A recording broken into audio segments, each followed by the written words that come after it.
Hello students. So customer relationship मॅनेजमेंटमध्ये अगोदरच्या लेक्चरला आपण कस्टमरचे फॉर्म्स पाहिलेत. सो आज आपण टॉपिक नंबर 2 बघणार आहोत. त्यामध्ये cross selling, up selling and customer retention. Okay. So topic number 2 नाव आहे customer relationship management, marketing initiatives and customer services, CRM marketing initiatives and customer services. त्यामध्ये आपण बघणार आहोत cross selling, up selling. Cross selling, what is the meaning of cross selling, what is the meaning of up selling, customer retention काय आहे. Okay. So cross selling, up selling, customer retention, CRM marketing initiatives and customer service. यामध्ये आपल्याला सांगितले cross selling. तर cross selling म्हणजे काय. Okay. So cross selling is also called as attachment selling. Okay. Cross सेलिंगलाच attachment selling असं म्हटलं जातं. फॉर एक्झाम्पल, आपण मोबाईल शॉपमध्ये गेलो, आपल्याला मोबाईल परचेस करायचा आहे. ओके. आपल्याला मोबाईल परचेस करायचा आहे, तर आपण मोबाईल परचेस करताना सेल्स एक्झिक्युटिव्ह असेल किंवा सेल्समॅन जो असेल तो काय करतो, आपल्याला मोबाईल कवर खरेदी करण्यासाठी ऑफर करत असतो. आपल्याला वेगवेगळे आपण मोबाईल घेतला की आपल्याला मोबाईल कवर वगैरे दाखवले जातात की मोबाईल कवर तुम्हाला घ्यायचा आहे का. ओके. मोबाईल कवर दाखवले जातात किंवा OTG केबल आपल्याला दाखवली जाते, पॅन ड्राईव्ह आपल्याला दाखवले जातात की आपल्याला मोबाईल बरोबर आपल्याला मोबाईल कवर घ्यायचा आहे का, पेन ड्राईव्ह घ्यायचा आहे का, OTG केबल आपल्याला घ्यायची आहे का, हे आपल्याला विचारलं जात असतं. ओके.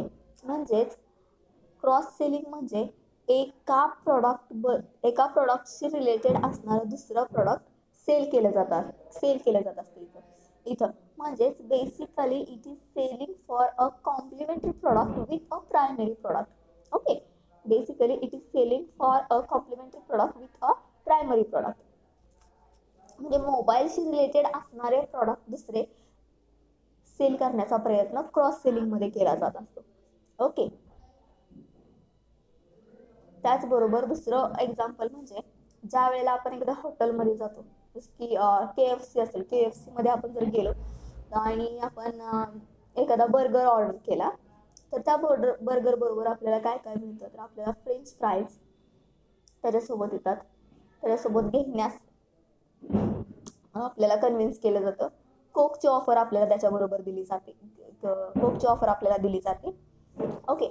म्हणजे आपण बर्गर जर घेतला तर त्याच्याबरोबर फ्रेंच फ्राईज घेतोच आणि कोक सुद्धा घेतोच. म्हणजे एक जे आपल्याला घ्यायचंय प्रायमरी प्रॉडक्ट त्याच्याबरोबर कॉम्प्लिमेंटरी प्रॉडक्ट सुद्धा परचेस करण्याचा प्रयत्न क्रॉस सेलिंग मध्ये केला जात असतो. म्हणूनच क्रॉस सेलिंगला अटॅचमेंट सेलिंग असं म्हटलं जातं. आता सपोज आपल्याला एखादा LED टीव्ही खरेदी करायचा आहे. सो LED टीव्ही आपण खरेदी करत असताना त्या शॉपमध्ये आपल्याला साऊंड सिस्टम किंवा होम थिएटर किंवा म्युझिक सिस्टम आपल्याला परचेस करण्यास ऑफर केलं जात असतं, कन्व्हिन्स करण्याचा प्रयत्न तिथे केला जात असतो. ओके. जेणेकरून की टीव्ही बरोबर एखादा साऊंड सिस्टमही आपला सेल व्हावा. ओके. सपोज आपण एखाद्या शॉपमध्ये गेलो, आपल्याला फॉर्मल शर्ट खरेदी करायचा आहे, तर फॉर्मल शर्ट बरोबर आपल्याला काय कशाची ऑफर केली जात असते, तर फॉर्मल शर्ट बरोबर आपल्याला सपोज टाय असेल, बेल्ट असेल, याची ऑफर आपल्याला केली जाते. याला बोललं जातं क्रॉस सेलिंग. म्हणजेच एखादं प्रॉडक्ट प्रायमरी प्रॉडक्ट असतं त्याच्याशी रिलेटेड असणारं कॉम्प्लिमेंटरी जे प्रॉडक्ट आहे तेही सेल करण्याचा प्रयत्न क्रॉस सेलिंग मध्ये केला जात असतो. ओके. ज्या वेळेला आपण लॅपटॉप खरेदी करायला जातो, तर लॅपटॉपच्या दुकानामध्ये आपल्याला काय दिलं जातं, लॅपटॉप बॅग दाखवले जातात. आपण आता लॅपटॉप घेणार आहे म्हणल्यानंतर तो ठेवणार कुठं, साहजिक आहे. तर त्यासाठी लॅपटॉप बॅग आपण परचेस करतो, तर ती त्या शॉपमध्येच आपल्याला पाहायला मिळतात. मग तिथूनच आपण काय करतो, लॅपटॉप बॅग पण तिथूनच घ्यायची आणि लॅपटॉप पण तिथूनच घ्यायची. ओके. ज्या वेळेला आपण लॅपटॉप खरेदी करतो त्यावेळेला आपल्याला तिथं पॅन ड्राईव्ह किंवा माऊस खरेदी करण्यासाठी कन्व्हिन्स केलं जात असतं. ओके. तर आपण लॅपटॉपच्या टच पॅड ऐवजी आपण जर माऊस यूज केला तर काय आपल्याला आणखीन काय आपल्याला असं म्हणजे वेगळं वाटेल यूज करताना, किंवा काय आपला फायदा काय होईल माऊस घेऊन, हे आपल्याला माऊस घेण्यासाठी आपल्याला कन्व्हिन्स केलं जातं. आपल्याला समजावून सांगितलं जातं की तुम्ही माऊस घ्या, लॅपटॉप घेताय तर लॅपटॉप बॅगही आपल्या इथं आहे, लॅपटॉप बॅग खरेदी करा असं आपल्याला सांगितलं जातं. ओके. आपण आता बाईक घ्यायची आपल्याला, आपण जर बाईक घ्यायला गेलो, ओके, आपल्याला बाईक घ्यायची, आपण जर बाईक घ्यायला गेलो, आपण बाईक परचेस केली, तर बाईकच्या ठिकाणी आपल्याला हेल्मेट दिसतात. ओके, बाईक घेताना आपल्याला हेल्मेटही घेण्यासाठी कन्व्हिन्स करत असतात ते सेल्स एक्झिक्युटिव्ह किंवा सेल्स ऑफिसर जे असतात, सेल्समन जे असतात. ओके, ज्या वेळेला आपण बाईक खरेदी करत असतो, बाईक परचेस करत असतो, त्याच ठिकाणी आपल्याला हेल्मेटही परचेस करण्यासाठी कन्व्हिन्स करत असतात. सेल्स एक्झिक्युटिव्ह असेल, सेल्समन असेल, ओके, किंवा शॉप ओनर असेल, ते लोक काय करत असतात, आपल्याला ते परचेस करण्यासाठी भाग पाडत असतात, जेणेकरून त्यांचा सेल हा इन्क्रीज होईल. ओके, क्रॉस सेलिंग मध्ये काय केलं जातं, तर basically it is a selling for a complimentary product with a primary product. Okay, आपल्याला मोबाईल घ्यायचा आहे, तर मोबाईलच्या शॉपमध्ये आपल्याला त्याच्याशी रिलेटेड असणार मोबाईल कव्हर आपल्याला तिथंच मिळतं. मोबाईल कव्हर सेल करण्याचा प्रयत्न केला जातो, पॅन ड्राईव्ह सेल करण्याचा प्रयत्न केला जातो, त्याबरोबर OTG पिन असेल किंवा OTG केबल असेल ती सेल करण्याचा प्रयत्न केला जात असतो. ओके, त्याचबरोबर एखाद्या हॉटेलमध्ये गेलं, ओके, KFC मध्ये जर गेलं, आपण जर बर्गर ऑर्डर केला, तर बर्गर बरोबर आपल्याला फ्रेंच फ्राईज, कोकची ऑफर ही नेहमीच येत असते ना, आपण ते घेतच असतो. ओके, तर आपल्याला टीव्ही खरेदी करायचा, आपण टीव्ही परचेस करण्यासाठी टीव्ही LED टीव्ही शॉपमध्ये जर गेलो, तर तिथं आपल्याला कन्व्हिन्स केलं जातं की आता एवढा टीव्ही तुम्ही घेता, तर एखादा म्युझिक सिस्टमही घ्या किंवा होम थिएटर घ्या किंवा साऊंड सिस्टम एखादी परचेस करा, याच्यासाठी आपल्याला कन्व्हिन्स केलं जातं. ओके ओके, आता एखादा फॉर्मल शर्ट आपण घेतला, तर फॉर्मल शर्ट घेताना आपल्याला ऑफर केली जाते टाय किंवा बेल्ट ऑफर केलं जात असतं. ओके, लॅपटॉप परचेस करताना आपल्याला लॅपटॉप बॅग असेल, पेन ड्राईव्ह असेल, माऊस असेल, काय केलं जातं, सेल करण्याचा प्रयत्न इथं केला जातो. आपल्याला परचेस करण्यासाठी, हे बाय करण्यासाठी कन्व्हिन्स करण्याचा प्रयत्न आपल्याला सेल्समन करत असतात. बाईक खरेदी करतोय आपण, बाईक परचेस करतोय, क्रॉस सेलिंग मध्ये बाईक परचेस करत असताना आपल्याला हेल्मेटही त्याबरोबर परचेस करण्यासाठी कन्व्हिन्स केलं जात असतं. ओके, यामधून काय होतं की जी आपण वस्तू घेणार आहे, सपोज आपण लॅपटॉप घेतला, लॅपटॉप बरोबर आपण लॅपटॉप बॅग आणि माऊस परचेस केला, तर काय होणार आहे, तर त्यांचा सेल्स इन्क्रीज होणार आहे. ओके, ट्रान्झॅक्शन व्हॅल्यू ही त्यांची इन्क्रीज होणार आहे. त्याचबरोबर वेगवेगळ्या सर्व्हिसची ऑफर आपल्याला दिली जाते. ओके, त्यामुळे काय होतं, त्यांची ट्रान्झॅक्शन व्हॅल्यू ही इन्क्रीज होती, कारण आपण घ्यायला गेलेलो असतो लॅपटॉप, त्याबरोबर आपण घेऊन येतो लॅपटॉप, आपण घ्यायला गेलेलो असतो लॅपटॉप त्याबरोबर आपण घेऊन येतो लॅपटॉप विथ लॅपटॉप बॅग आणि माऊस. आपण परचेस करायला गेलो एक वस्तू, आपण परचेस केल्या 3 वस्तू, त्यामुळे काय होतं की त्यांचं ट्रान्झॅक्शन व्हॅल्यू ही इन्क्रीज होते, त्यांचा सेल हा इन्क्रीज होतो आणि ऑलमोस्ट ऑफकोर्स ती प्रॉफिटमध्ये असणार आहे. ओके, जसं की ट्रॅव्हल एजन्सी ज्या असतात, जर आपण आपल्याला 15 दिवसासाठी किंवा महिन्यासाठी आपण जर ट्रॅव्हल करणार असो, फिरायला जाणार असो, टूरवर जाणार असो, त्यासाठी आपण जर तिकीट बुक करत असेल, तर आपण तिकीट बुक करत असताना डायरेक्टली आपल्याला हॉटेल बद्दल विचारलं जात असतं की तुम्ही तिथे गेल्यानंतर कुठे राहणार आहात, ओके, स्टे कुठं करणार आहात. तर डायरेक्टली आपल्याला हॉटेल रूम बद्दल विचारलं जात असतं आणि डायरेक्टली आपल्याला हॉटेल रूम ही सेल करण्याचा प्रयत्न केला जात असतो. ओके, ट्रॅव्हल मध्ये विकण्याचा प्रयत्न हा क्रॉस सेलिंग मध्ये केला जात असतो. म्हणजेच क्रॉस सेलिंग म्हणजे काय, तर क्रॉस सेलिंग मध्ये प्रायमरी प्रॉडक्टशी रिलेटेड असणारे कॉम्प्लिमेंटरी प्रॉडक्ट हे सेल करण्याचा प्रयत्न क्रॉस सेलिंग मध्ये केला जात असतो, जेणेकरून हा क्रॉस सेलिंग मध्ये सेल्स हा इन्क्रीज व्हावा, ट्रान्झॅक्शन व्हॅल्यू ही इन्क्रीज व्हावी. ओके, हे झालं क्रॉस सेलिंग मध्ये. आता अप सेलिंग, तर क्रॉसच्या अपोजिट आहे अप सेलिंग. अप सेलिंग मध्ये काय केलं जातं,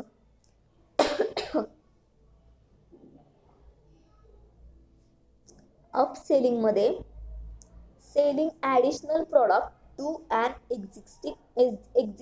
existing customer. Okay, cross selling मध्ये काय केलं जातं, सॉरी, अपसेलिंग मध्ये काय केलं जातं, क्रॉस सेलिंग आपण अगोदर पाहिलं. अपसेलिंग मध्ये आपण काय पाहतोय, अपसेलिंग मध्ये काय केलं जातं, तर प्रॉडक्टची परचेस व्हॅल्यू ही इन्क्रीज करण्यासाठी कस्टमरला इनकरेज केलं जातं.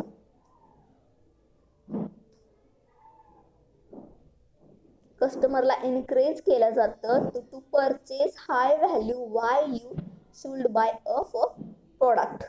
ओके, कस्टमरला इनकरेज केलं जातं की जास्त किमतीचं प्रॉडक्ट परचेस करण्यासाठी. ओके, अपसेलिंग मध्ये काय केलं जातं, कस्टमरला इनकरेज केलं जातं. कस्टमरला इनकरेज केलं जातं हाय व्हॅल्यू प्रॉडक्ट परचेस करण्यासाठी. ओके, फॉर एक्झाम्पल आपल्याला एलईडी टीव्ही परचेस करायचा आहे. आपण एलईडी टीव्ही शॉप मध्ये गेल्यानंतर आपल्याला घ्यायचा आहे 32 इंची एलईडी टीव्ही. सो आपण 32 इंचीचा आपल्याला टीव्ही घ्यायचा आहे आणि आपण 32 इंचीची किंमत विचारत असू किंवा 32 इंची टीव्ही बघत असू तर सेल्स एक्झिक्युटिव्ह सेल्समन हा आपल्याला कन्व्हिन्स करत असतो की आपण 32 इंची टीव्हीच्या अमाऊंट मध्ये ऍडिशनल पैसे घालून जास्तीची अमाऊंट करून आपण 42 इंची किंवा 52 इंची 50 इंची 55 इंची टीव्ही आपण परचेस करावा. म्हणजे आपल्याला कन्व्हिन्स केलं जातं की जे प्रॉडक्ट आपल्याला घ्यायचे त्याच्यापेक्षा हाय व्हॅल्यूचं प्रॉडक्ट आपण बाय करावं. यासाठी आपल्याला कन्व्हिन्स केलं जात असतं, आपल्याला इनकरेज केलं जात असतं.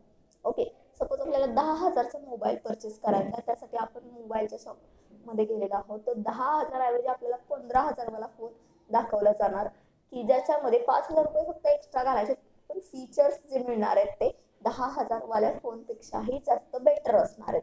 ओके, म्हणजे आपल्याला इनकरेज केलं जातं की आपण 10,000 वाला नाही, आपण 15,000 वाला फोन परचेस करावा. ओके,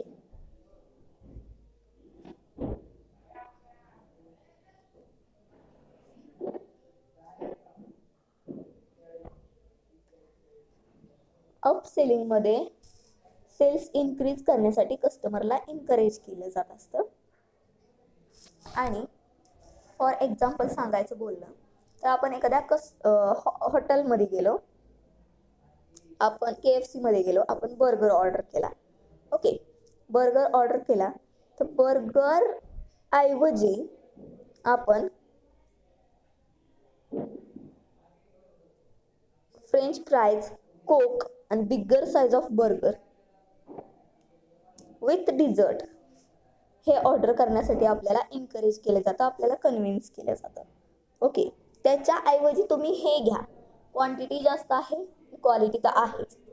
ओके, बर्गर आपण ऑर्डर करत असू 100 रुपयाचा, तर 120 रुपयामध्ये आपल्याला French fries, coke and bigger size burger with dessert या 4 गोष्टी आपल्याला 120 मध्ये मिळणार आहेत आणि आपण ऑर्डर करतोय 100 रुपयाचा फक्त बर्गर.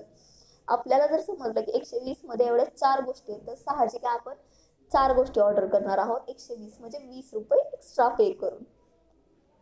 ओके, हा आहे फरक क्रॉस सेलिंग आणि अपसेलिंग मध्ये. क्रॉस सेलिंग मध्ये काय केलं जातं, प्रायमरी प्रॉडक्टशी रिलेटेड असणारं कॉम्प्लिमेंटरी प्रॉडक्ट हे सेल करण्याचा प्रयत्न केला जात असतो. ओके, आणि अपसेलिंग मध्ये काय केलं जात असतं, additional product to an existing customer.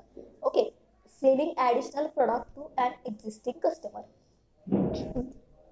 Additional product हे सेल करण्याचा प्रयत्न कस्टमरला एनकरेज करून केला जात असतो अपसेलिंग मध्ये.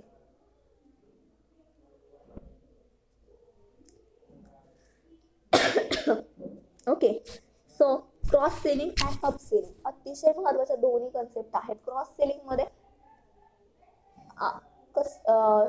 सेल्समन काय करू शकतात, एकदम फास्टली सेल्स इन्क्रीज करू शकतात, कारण तिथं एका प्रोडक्टशी रिलेटेड दुसरं प्रोडक्ट सेल केलं जातं.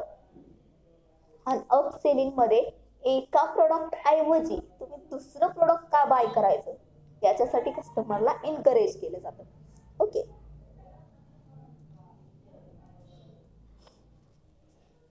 सो मला डेफिनेशन दिल्या तिथं क्रॉस सेलिंग अपसेलिंगच्या. क्रॉस सेलिंगची डेफिनेशन आहे, cross selling is the strategy of selling other products to a customer who has already purchased in the bracket or signal their intention to purchase. Okay, who has already purchased a product from the vendor. Example दिलंय air तिकीटचं. Air ticket book करत असताना आपल्याला car, आपल्याला hotels हे indirectly directly विकण्याचा प्रयत्न, sale करण्याचा प्रयत्न केला जात असतो. ओके, शर्ट परचेस करताना टाईची ऑफर, बेल्टची ऑफर, जॅकेटची ऑफर आपल्याला दिली जात असते. ओके, अपसेलिंग मध्ये तुम्हाला काय सांगितलंय तर upselling is a sale technique where a salesman attempt to have the consumer purchase more expensive items, upgrades or other add on in an attempt to make a more profitable sales. Okay, मी तुम्हाला ज्या पद्धतीने सांगितलं की 10,000चा phone खरेदी करायचा आहे, पण सेल्समन काय म्हणतो की 15,000चा फोन तुम्ही घ्या, 5,000 रुपये जास्त टाका, पण त्या फोनपेक्षा जास्त फीचर्स याच्यामध्ये आहेत. मग आपण काय करणार, साहजिक आहे की आपण 10 वाला सोडून 5,000 रुपये, मग आपण म्हणणार 5,000 रुपये तर जास्त जातात, मग मी 15,000 वाला फोन खरेदी करते, असा विचार तिथं केला जातो. त्यामुळे काय होतं, मोर प्रॉफिटेबल सेल्स हा होत असतो. क्रॉस सेलिंग आणि अपसेलिंग हे दोन्ही ऑप्शन असे आहेत की त्यामध्ये सेल्स हा इन्क्रीज होऊ शकतो. ओके, त्यामध्ये तुम्हाला एक्झाम्पल असेल अपसेलिंग मध्ये एअर तिकीट, त्यामध्ये क्लास अपग्रेड. ओके, कोणत्या क्लासवाला एअर तिकीट तुम्ही बुक करताय. त्यानंतर नोटबुक, त्यानंतर सिंपल कार और फॅन्सी कार. ओके, हे दोन आहेत एक्झाम्पल आहेत अपसेलिंगचे. क्रॉस सेलिंगचे एक्झाम्पल मी तुम्हाला अगोदरही सांगितले. टीव्ही खरेदी करताना म्युझिक सिस्टम, होम थिएटर त्याच्याबरोबर देणे. ओके, लॅपटॉप खरेदी करताना त्याच्याबरोबर ऑफर येते आपल्याला. लॅपटॉप परचेस करताना आपल्याला ऑफर येते लॅपटॉप बॅगची, त्यानंतर पेनड्राईव्हची, माऊसची. ओके, बर्गर परचेस करताना त्याच्यासोबत ऑफर येते आपल्याला कोक, फ्रेंच फ्राईजची. त्यानंतर बाईक परचेस करताना ऑफर येते हेल्मेटची. ओके, मोबाईल परचेस करताना ऑफर येते आपल्याला मोबाईल कव्हरची. हे झालं क्रॉस सेलिंग मध्ये. त्यानंतर अपसेलिंग मध्ये काय केलं जातं तर अपसेलिंग मध्ये एका प्रॉडक्ट ऐवजी त्याच्यापेक्षा जास्त हाय व्हॅल्यू असणारं प्रॉडक्ट सेल करण्याचा प्रयत्न केला जात असतो.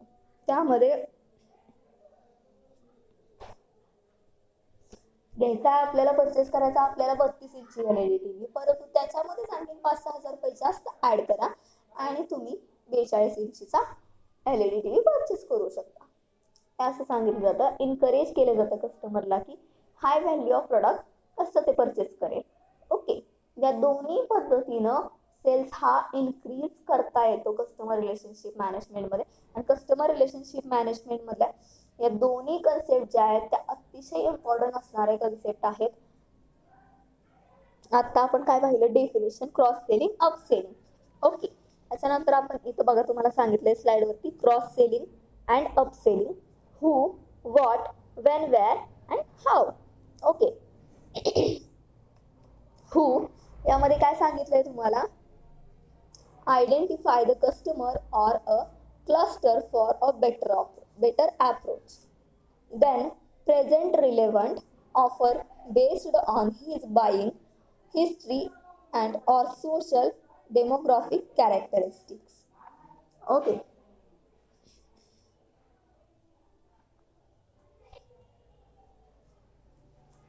वॉट मध्ये सांगितले आपल्याला, identify the products or service which best fit the buying situation cross selling मध्ये.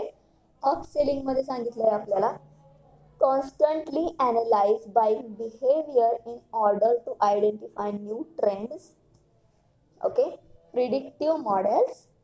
वेन वेअर मध्ये सांगितलंय आपल्याला क्रॉस सेलिंग मध्ये, identify the best movement during the buying flow to offer another product or service. Upselling मध्ये सांगितलंय respect the user's main objectives. How मध्ये तुम्हाला विचारलं जातं identify the best position on the screen. त्यानंतर सांगितलंय identify the best model in the bracket text based, text plus image, advertising, radio buttons, check boxes, etc. Okay, याचा काय एवढं तुम्हाला मॅटर नाही आहे, फक्त तुम्ही क्रॉस सेलिंग आणि अप सेलिंग म्हणजे काय याच्या डेफिनेशन जरी लक्षात ठेवल्या तरी चालतंय. Okay,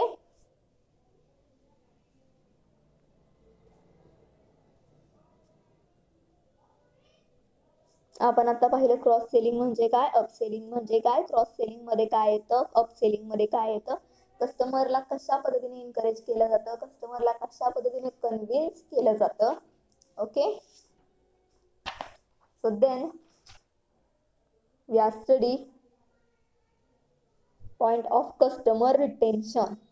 What is customer retention? Okay, customer retention म्हणजे काय, अतिशय महत्वाचं.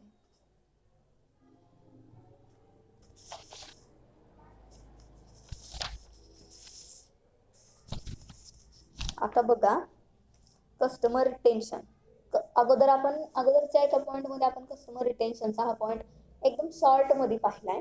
त्यामध्ये मी तुम्हाला सांगितलंय कस्टमर रिटेन्शन म्हणजे काय. तर कस्टमर रिटेन्शन म्हणजे कस्टमर रिलेशनशिप मॅनेजमेंट मध्ये कस्टमर रिटेन्शन ही अतिशय महत्वाचं इम्पॉर्टंट घटक आहे. कस्टमर रिटेन्शनला अतिशय महत्व दिलेलं आहे, कारण कस्टमर रिटेन्शन म्हणजे आपल्या ऑर्गनायझेशनशी, आपल्या बिझनेसशी,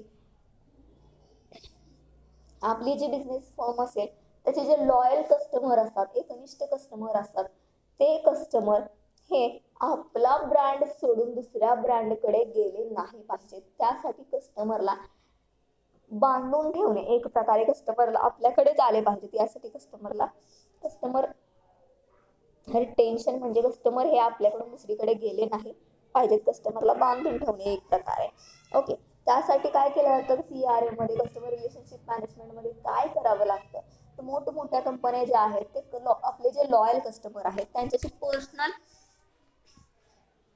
त्यांच्याशी असणारं पर्सनल रिलेशन हे लॉंग टर्म साठी आणि स्ट्रॉंग मेंटेन करण्यासाठी काय करत असतात, तर त्यांचे पर्सनल रिलेशन हे मेंटेन करत असतात. आणि त्यांचं पर्सनल रिलेशन मेंटेन करण्यासाठी कस्टमर आयडेंटिफाय केलं जात असतं की कस्टमरच्या नीड काय आहेत, आपल्या प्रॉडक्ट कडून कस्टमरचे एक्सपेक्टेशन काय आहेत, कस्टमरला आपल्या प्रॉडक्ट्स बद्दल काही प्रॉब्लेम तर आहे का, काही प्रॉब्लेम नाही ना, हे पाहिलं जातं. आणि त्याच्याबद्दल पर्सनली कॉन्टॅक्ट करून कस्टमरला विचारलं जातं की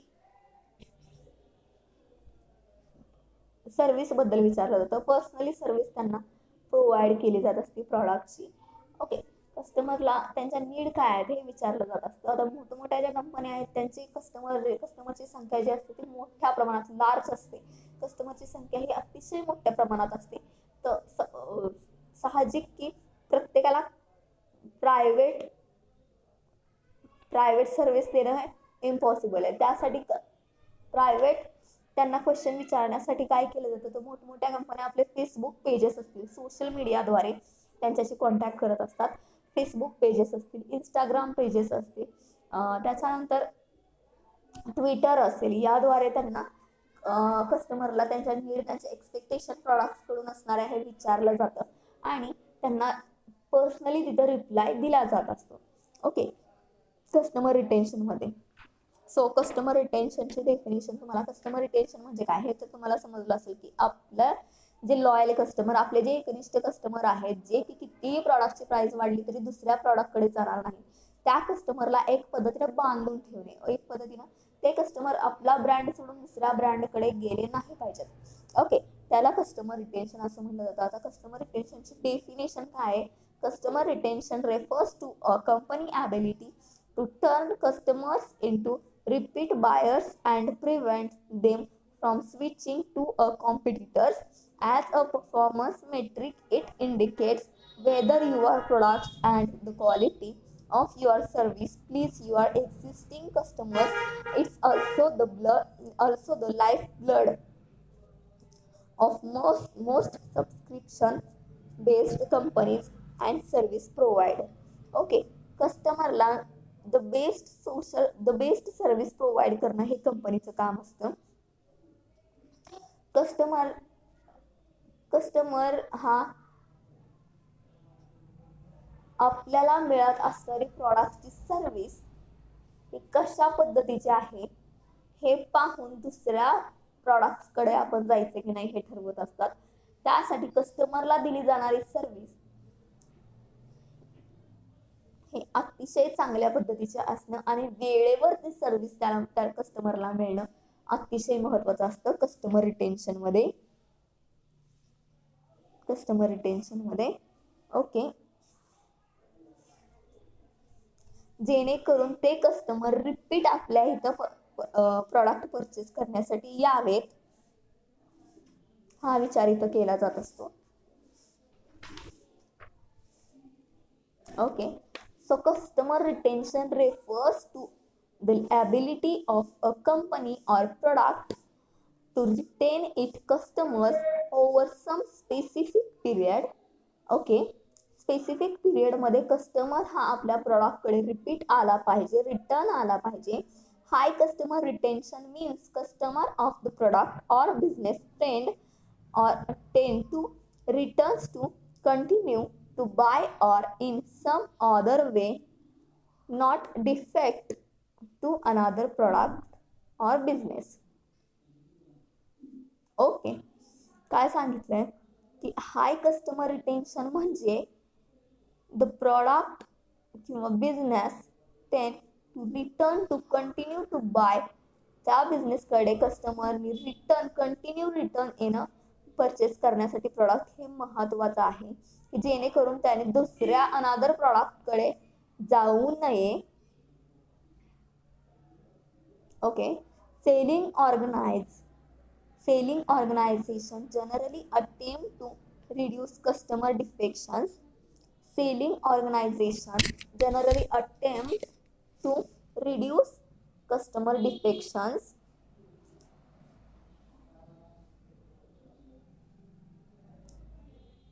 कस्टमरचे प्रॉब्लेम्स जे आहेत ते कमी करण्याचा प्रयत्न सेलिंग ऑर्गनायझेशनने जनरली करायला पाहिजे कस्टमर रिटेन्शन मध्ये.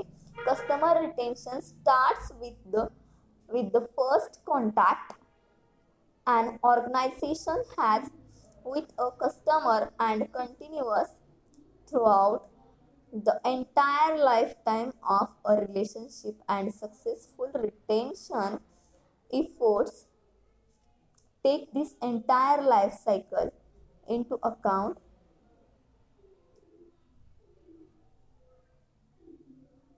A company's ability to attract and retain new customers is related not only to its product or service but also to the way it services its existing customer.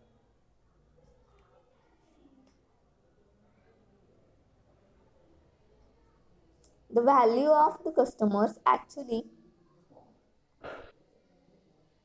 pursue as a result of utilizing the solutions and the reputation it creates within and across the marketplace.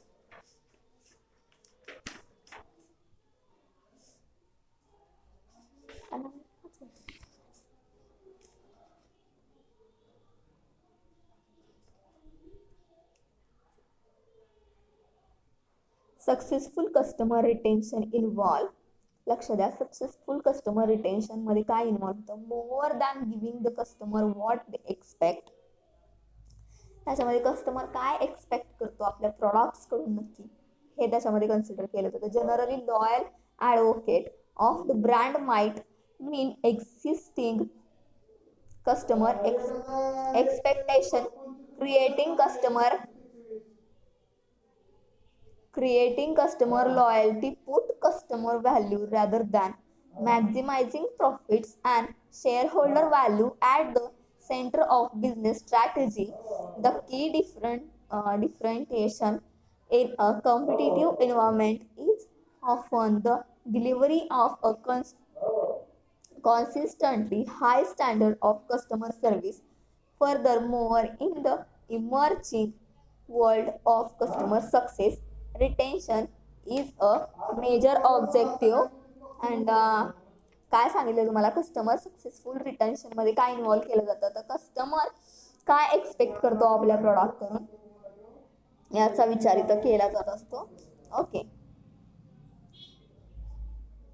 customer retention has a customer retention has a direct impact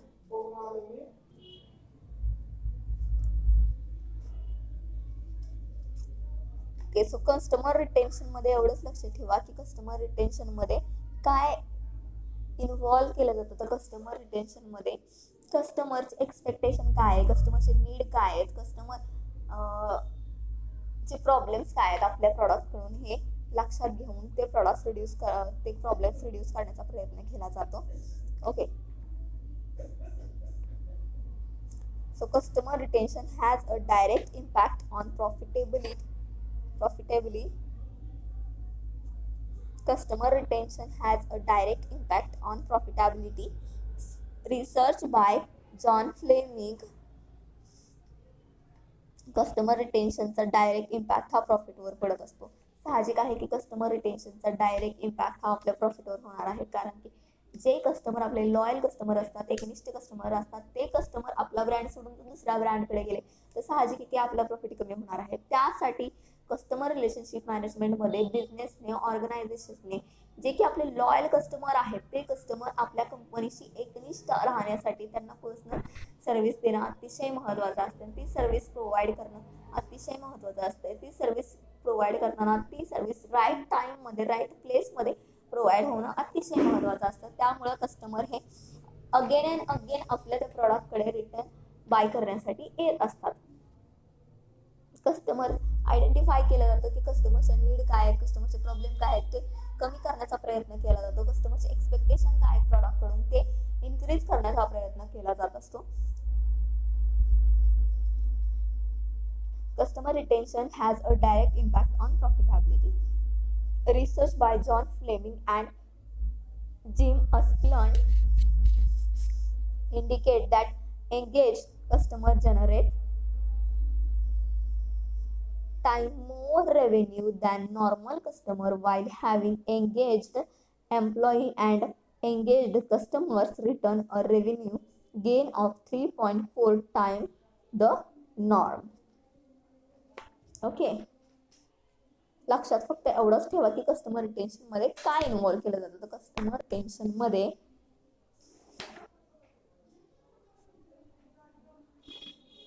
customer आपल्या product कडून काय expect करतात हे याच्यामध्ये involve केलं जात असतं. Okay, so आपण काय काय बघितलं, क्रॉस सेलिंग पाहिलं, क्रॉस सेलिंग मध्ये काय येतं, अप सेलिंग मध्ये काय येतं, त्याचबरोबर आपण कस्टमर रिटेन्शनची डेफिनेशन पाहिली, कस्टमर रिटेन्शन म्हणजे काय हे पाहिलं. ओके, आता कस्टमर रिटेन्शन आणखी कस्टमर रिटेन्शनचं डेफिनेशन किंवा मिनिंग याच्यामध्ये तुम्ही हे लिहू शकता. Okay, customer retention is the maintenance of the customer retention is the maintenance of the patronage of people who have purchased a company's good or services once and the gaining of repeat purchase. Okay, customer retention मध्ये maintain केलं जातं, कस्टमरला लोकांना maintain केलं जातं की product कंपनीचे goods किंवा सर्व्हिसेस अगेन अँड अगेन त्यांनी परचेस करावेत. ओके, याच्यासाठी त्यांना मेंटेन केलं जात असतं, जे की लॉंग टर्मसाठी मेंटेन करणं आणि स्ट्रॉंग रिलेशनशिप मेंटेन करणं या पद्धतीचं अतिशय महत्त्वाचं असतं कंपनीला किंवा बिझनेसला, जेणेकरून प्रॉफिट हा इन्क्रीज होत जातो. Okay, customer retention occurs when a customer is loyal to a company. Customer retention occurs when a customer is loyal to a company, brand, or to a specific product or services,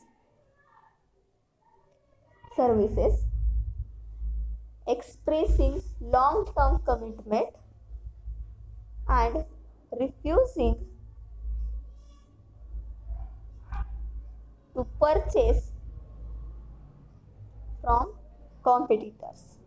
Okay, customer retention occurs when a customer is loyal to a company, brand, or to a specific product or services, expressing long-term commitment and refusing to purchase from competitors. Okay.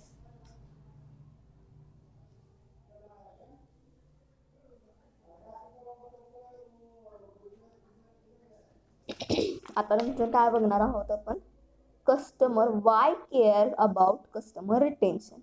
Okay, customer retention बद्दल काळजी का घ्यावी लागते, एखाद्या बिझनेसला customer retention बद्दल काळजी का घ्यावी लागते किंवा दक्षता का घ्यावी लागते. ओके, त्यामध्ये तुम्हाला काय सांगितलंय, काही स्ट्रॅटेजी आहेत कस्टमर रिलेशनशिप मॅनेजमेंटमध्ये कस्टमर रिटेन्शनच्या, त्या कस्टमर रिटेन्शन रेट वाढवण्यासाठी मदत करतात. तुम्हाला काय स्ट्रॅटेजी एक्झाममध्ये एक्सप्लेन करायच्या नाही, तुम्हाला फक्त क्वेश्चन येईल की explain the concept of cross selling, up selling, ते तुम्हाला एक्सप्लेन करायचे, त्याचे तुम्हाला एक्झाम्पल द्यायचे, दॅट इज इनफ. ओके. आणि तुम्हाला कस्टमर रिटेन्शन जर विचारलं तर कस्टमर रिटेन्शनचं तुम्हाला इंट्रोडक्शन द्यावं लागेल, कस्टमर रिटेन्शनचं डेफिनेशन काय असतील ते तुम्हाला लिहावे लागेल. बस तुम्हाला स्ट्रॅटेजी वगैरे तुम्हाला तुमच्या सिलेबसमध्ये तुम्हाला विचारले जाणार नाहीत किंवा त्या एक्झाम्पलमध्ये सुद्धा विचारले जाणार नाहीत. ओके, सो काय सांगितलंय तुम्हाला, कस्टमर रिटेन्शन आपण एक्स्ट्रा नॉलेजसाठी हे बघूयात. With increased competition the need to retain your existing customer as per Harvard business school report on average.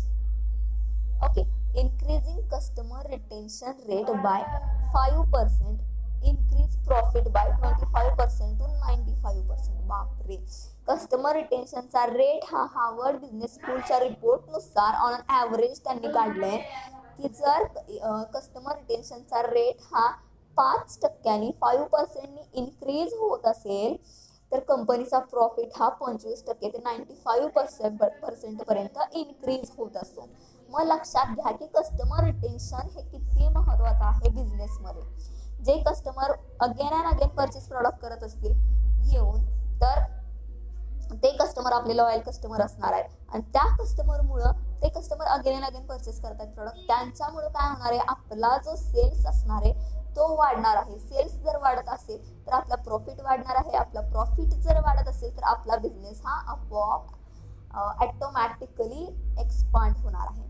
Okay, Harvard business school रिपोर्टनुसार, त्यांच्या ॲव्हरेजनुसार जर कस्टमर रिटेन्शन रेट 5% इन्क्रीज होत असेल तर बिझनेस प्रॉफिट हा 25% ते 95% इन्क्रीज होणार आहे. Okay, this substance the importance of customer retention in driving sales and revenue. Okay, implementing a customer retention strategy helps. आता कोणत्या कस्टमर स्ट्रॅटेजी आहेत ज्या की इम्प्लिमेंट केल्या तर सेल्स हा इन्क्रीज होणार आहे. ओके, त्याच्यामध्ये काय स्ट्रॅटेजी सांगितल्यात तुम्हाला, identify and explore refers sales opportunities, build and foster constructive relationship with customers, identify and rectify flow within company policies and processes, enhance brand reputation, understand future need of the customers. Okay, या काही 4 to 5 strategy आहेत ज्या की implement केल्याने customer retention rate हा increase होऊ शकतो. आता तुम्हाला सांगितल्यात की कस्टमर रिटेन्शनच्या स्ट्रॅटेजी ज्या काय तुम्हाला एक्झाममध्ये विचारल्या जाणार नाहीत, तरी पण आपण एक्स्ट्रा नॉलेजसाठी बघूया. काय सांगताही येत नाही जर एक्झाम्पलमध्ये विचारल्या तर. ओके, सो माहिती असाव्यात तुम्हाला. काय सांगितलंय कस्टमर रिटेन्शनच्या स्ट्रॅटेजीमध्ये, किती स्ट्रॅटेजी सांगितल्यात, 5 स्ट्रॅटेजी सांगितल्यात. अतिशय इझी स्ट्रॅटेजी आहेत. पहिलं तर समजून घ्या की कस्टमर रिटेन्शन म्हणजे काय. मराठीमध्ये समजलं तर तुम्हाला इंग्लिशमध्ये एक्सप्लेन करायला अवघड जाणार नाही आणि PDF तुम्हाला नोट्ससाठी मिळणार आहे. ओके, सो कस्टमर रिटेन्शनच्या काही स्ट्रॅटेजीमध्ये पहिली स्ट्रॅटेजी आहे build trust through relationship. Okay, अतिशय महत्वाचं आहे की कस्टमर रिलेशनशिप मॅनेजमेंटमध्ये कस्टमर आणि बिझनेसमध्ये असणारी रिलेशनशिपमध्ये ट्रस्ट असणं अतिशय, ट्रस्ट हा विश्वास हा वाढणं, दोघांच्या रिलेशनशिपमध्ये विश्वास हा वाढणं अतिशय महत्वाचं आहे. त्यामध्ये 2 पॉईंट तुम्हाला सांगितले. त्यामध्ये पहिला आहे implement a monthly email marketing campaign email existing customers once a month. आत्ताचे जे आपले कस्टमर आहेत एक्झिस्टिंग कस्टमर त्यांना एका महिन्यामध्ये एकदा तरी ईमेल करणं बिझनेसनी ईमेल करणं गरजेचं आहे. त्यांच्यामध्ये टचअप मध्ये राहण्यासाठी त्यांना ईमेल करणं गरजेचं आहे. वेगवेगळ्या ऑफरचे मेसेजेस तुम्ही करणं गरजेचं आहे. तुमच्या वेगवेगळ्या सर्व्हिस जर मार्केटमध्ये येत असतील एंटर होत असतील तर त्याच्याबद्दल त्यांना इन्फॉर्मेशन मेसेजद्वारे ईमेलद्वारे जाणं अतिशय महत्त्वाचं आहे. त्यांच्यामध्ये टचअप मध्ये राहणं अतिशय महत्त्वाचं आहे. त्यासाठी touch base with them, inform them of any recent discounts offers or services. Okay, कस्टमर्सच काही स्ट्रॅटेजी आहेत. त्यामध्ये काय स्ट्रॅटेजी पहिली सांगितली तुम्हाला, implement a monthly email marketing campaign. त्यामध्ये काय सांगितलंय, email existing customers once a month.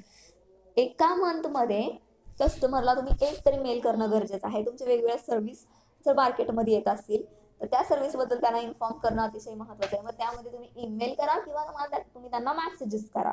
Okay, त्यामध्ये काही डिस्काउंट असतील तुमचे, ऑफर्स असतील तुमचे, डील्स असतील काही तुमच्या, त्याच्याबद्दल त्यांना इन्फॉर्म करणं अतिशय महत्त्वाचं आहे. त्यामध्ये दुसरा पॉईंट तुम्हाला सांगितलाय, start a blog. Okay, start a blog, weekly articles on the latest health and lifestyle trends. Okay, जे काही वीकली आर्टिकल्स पब्लिश होतात, जे काही वीकली आर्टिकल्स पब्लिश होत असतात त्याच्याबद्दल त्यांना इन्फॉर्म करणं माहिती आहे. जर तुमच्या प्रॉडक्ट्स बद्दल वीकली आर्टिकल्स मध्ये काही लिहिलं जात असेल, ओके, किंवा लाईफस्टाईल बद्दल वेगवेगळे इन्फॉर्मेशन तुम्ही जर देत असाल तर ती त्यांच्यापर्यंत जाणं महत्त्वाचं आहे. त्याच्यासाठी तुम्हाला ब्लॉग्स करावे लागतील तुमच्या प्रॉडक्ट्सचे, तुमच्या बिझनेसचे रिलेटेड असणारे. दुसरी स्ट्रॅटेजी तुम्हाला सांगितली, इम्प्लिमेंट कस्टमर फीडबॅक सर्वे. अतिशय महत्त्वाची आणि जुनी स्ट्रॅटेजी आहे ही, जी की प्रत्येक बिझनेस मध्ये इम्प्लिमेंट केली जाते. ओके, आपले जे कस्टमर आहेत त्या कस्टमरचा सर्वे करणं, आपले जे कस्टमर आहेत त्या कस्टमरचा सर्वे करणं. त्यामध्ये काय येतं, surveys would be done to allow consumer rate their overall experience. These consumer can rate the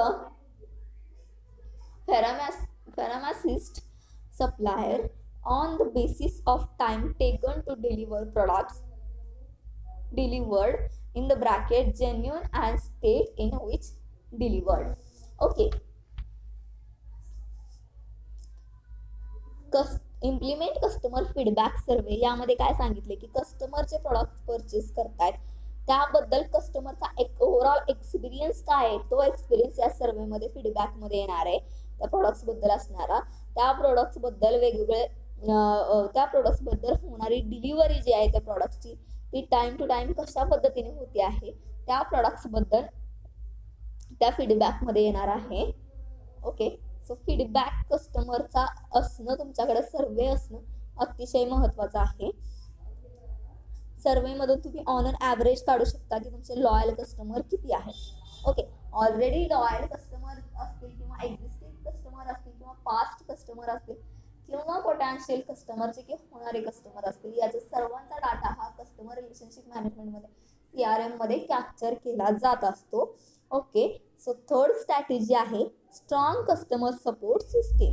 strong customer support system, ठीक आहे, अतिशय महत्वाचं आहे. जर कस्टमरचा स्ट्रॉंग सपोर्ट नसेल बिझनेसला तर कोणताही बिझनेस सक्सेसफुल होणार नाही. त्यासाठी जर बिझनेस सक्सेसफुल करायचा असेल तर कस्टमरचं स्ट्रॉंग सपोर्ट असणं अतिशय महत्वाचं असतं. त्यामध्ये grievance redressed should be fast and effective to avoid negative word of mouth. It is a very important. Okay, त्यामध्ये मार्केटिंग, प्रॉडक्टची मार्केटिंग करत असताना आपलं जे कम्युनिकेशन कस्टमर बरोबर असणार, कस्टमर बरोबर होणार आहे ते कम्युनिकेशन हे अतिशय पोलाइट असणं अतिशय महत्वाचं आहे. एकही वर्ड हा नेगेटिव्ह आपल्या माउथ मधून आपल्याकडून आपल्या तोंडामधून एकही वर्ड हा निगेटिव्ह कस्टमर पर्यंत गेला नाही पाहिजे ह्याची दक्षता घ्यावी लागते. Customer can be provided with channels of communication like online chat असेल, ईमेल असेल अँड फोन असेल. Okay, face to face marketing असेल तर ठीक आहे, बट डिजिटल मार्केटिंग मध्ये कस्टमर बरोबर कम्युनिकेशन करण्यासाठी वेगवेगळे मार्ग आहेत, वेगवेगळे सोर्स आहेत. त्यामध्ये तुम्ही ऑनलाईन चॅट असेल, ईमेल असेल, फोन असेल, याद्वारे कस्टमरशी कम्युनिकेट करू शकता. परंतु कम्युनिकेट करताना अतिशय महत्वाची दक्षता घ्यावी लागते, ती म्हणजे एकही निगेटिव्ह वर्ड आपल्याकडून कस्टमर पर्यंत गेला नाही पाहिजे. ओके, सो 4 नंबरची स्ट्रॅटेजी सांगितली आपल्याला कस्टमर रिटेन्शन रेट मध्ये. Personalized the experience. त्यामध्ये track patients refers and send referrals and send personalized thank you notes to enthusiastic patients. Okay,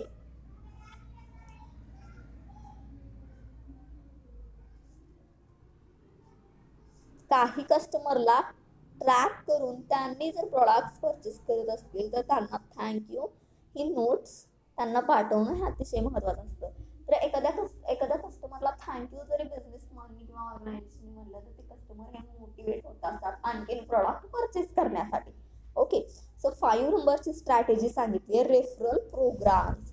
okay, referral programs हे मोठ्या मोठ्या ऑनलाईन शॉपी ज्या असतात त्या इम्प्लिमेंट करतात मोस्टली. तेच सांगितलं तुम्हाला.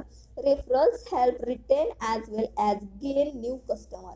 रेफरल्स प्रोग्राम हेल्प करतात की कस्टमर हे रिटर्न येण्यासाठी आपल्या प्रॉडक्ट्सकडे, आपल्या बिझनेसकडे, आणि नवीन कस्टमर हे गेन होण्यासाठी.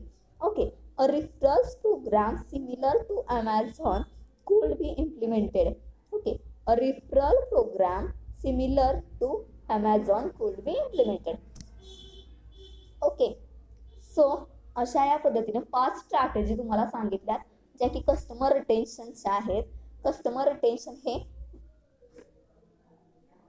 चांगल्या पद्धतीनं इम्प्लिमेंट करण्यासाठी या स्ट्रॅटेजीचा यूज केला जातो.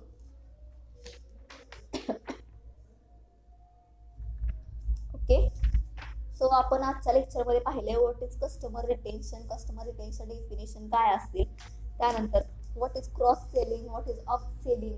ओके, क्रॉस सेलिंग मध्ये काय केलं जातं तर प्रायमरी प्रोडक्टशी रिलेटेड असणारं कॉम्प्लिमेंटरी प्रोडक्ट परचेस करण्यासाठी कन्व्हिन्स केलं जातं आपल्याला. ओके, त्याचबरोबर अप सेलिंग मध्ये काय केलं जातं तर त्या प्रोडक्टपेक्षा, प्रायमरी प्रोडक्टपेक्षा high value of product purchase करण्यासाठी आपल्याला इनकरेज केलं जात असतं. ओके, काय केलं जातं आपल्याला इनकरेज केलं जातं. मग त्याचे वेगवेगळे एक्झाम्पल मी तुम्हाला सांगितले. कस्टमर रिटेन्शन म्हणजे काय तुम्हाला सांगितले, कस्टमर रिटेन्शनच्या डेफिनेशन आपण पाहिल्यात.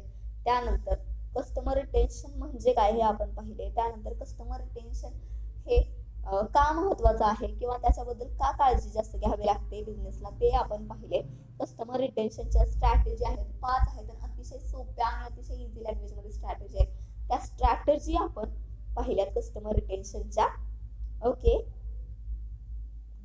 So cross selling who, what, when, where, how हेही आपण पाहिले. त्यानंतर क्रॉस सेलिंग म्हणजे काय, अपसेलिंग म्हणजे काय याचं डेफिनेशन आपण पाहिलं, त्याचे एक्झाम्पल मी तुम्हाला अगोदर सांगितले. एक्झाम्पल मध्ये क्रॉस सेलिंग मध्ये जर आपल्याला मोबाईल घ्यायचा आहे तर मोबाईल बरोबर आपल्याला मोबाईल कव्हर असेल, पेनड्राईव्ह असेल, OTG केबल असेल हे परचेस करण्यासाठी कन्व्हिन्स केलं जातं. ओके, आपण एखाद्या हॉटेलमध्ये जर गेलो, KFC मध्ये गेलो, आपण जर बर्गर ऑर्डर केला तर त्याच्याबरोबर आपल्याला कोक आणि फ्रेंच फ्राईज घेण्यासाठी कन्व्हिन्स केलं जातं. ओके, आपल्याला LED TV खरेदी करायचा, आपण LED TV खरेदी करायला गेलो तर त्याच्याबरोबर आपल्याला म्युझिक सिस्टम ही परचेस करण्यासाठी कन्व्हिन्स केलं जातं. ओके, त्याचबरोबर लॅपटॉप परचेस करायचा, लॅपटॉप परचेस करताना लॅपटॉप, बॅग असेल, माऊस असेल, पेन ड्राईव्ह असेल हे परचेस करण्यासाठी आपल्याला काय केलं जातं तसं कन्व्हिन्स केलं जात असतं. ओके, बाईक परचेस करायची तर बाईक परचेस करताना आपल्याला हेल्मेट हे परचेस करण्यासाठी कन्व्हिन्स केलं जात असतं. म्हणजेच basically it is selling for a complimentary product with a primary product. Okay, जेणेकरून काय होतं की कंपनीचा सेल्स हा इन्क्रीज होतो, त्यांचा प्रॉफिट वाढत असतो. ओके, त्यांची ट्रान्झॅक्शन व्हॅल्यू ही कारण आपण घ्यायला गेलेलो असतो एक प्रॉडक्ट. आपण आता लॅपटॉप घ्यायचा आहे मला, मी लॅपटॉप घ्यायला गेले आणि मी घेऊन आले लॅपटॉप बॅग आणि माऊस. या तीन तीन वस्तू मी परचेस केल्या, तर माझं ट्रान्झॅक्शन हे एका वस्तूचं होण्याऐवजी ते होणार आहे 3 वस्तू माझ्या ट्रान्झॅक्शन मध्ये येणार आहे. म्हणजेच त्यांचा ट्रान्झॅक्शन व्हॅल्यू हा इन्क्रीज होणार आहे.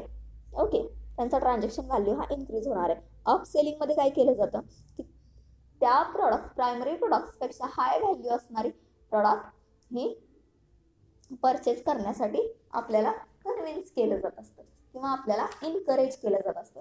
ओके, आता मला 100 रुपयाचा बर्गर परचेस करायचा आहे. 100 रुपयाचा बर्गर ऑर्डर केलेला आहे मी. तर ते आपल्याला काय बोलतात की 100 रुपयाचा बर्गर घेण्याऐवजी ऑफर काय आहे की 120 मध्ये तुम्हाला बिगर साईज बर्गर येणार आहे, त्याच्याबरोबर फ्रेंच फ्राईज असणार आहे, त्याच्याबरोबर कोक असणार आहे आणि विथ डिझर्ट हा कॉम्बोच असणार आहे. ओके, तर मग आपण काय करणार, 100 रुपयाच्या एका बर्गरऐवजी 4 वस्तू मिळत आहेत, त्यामुळे 20 रुपये एक्स्ट्रा पे करणार आणि जो कॉम्बो असेल, बिगर साईज बर्गर असेल, कोक असेल, फ्रेंच फ्राईज असेल विथ डिझर्ट, तो कॉम्बो आपण परचेस करणार. ओके, हा डिफरन्स आहे cross selling and up selling मध्ये. सो नेक्स्ट पॉईंट मध्ये आपण नेक्स्ट पॉईंट बघूयात. नेक्स्ट लेक्चरला आपण नेक्स्ट पॉईंट बघूयात. Okay, so I think it's point is clear than. So thank you. आणि व्हिडिओच्या कमेंट सेक्शनमध्ये कंपल्सरी तुमचं नाव मेन्शन करा. तुमचा क्लास कोणता असेल तो मेन्शन करा. कंपल्सरी आहे तुमचं नाव तिथं मेन्शन होणं. Okay, so thank you.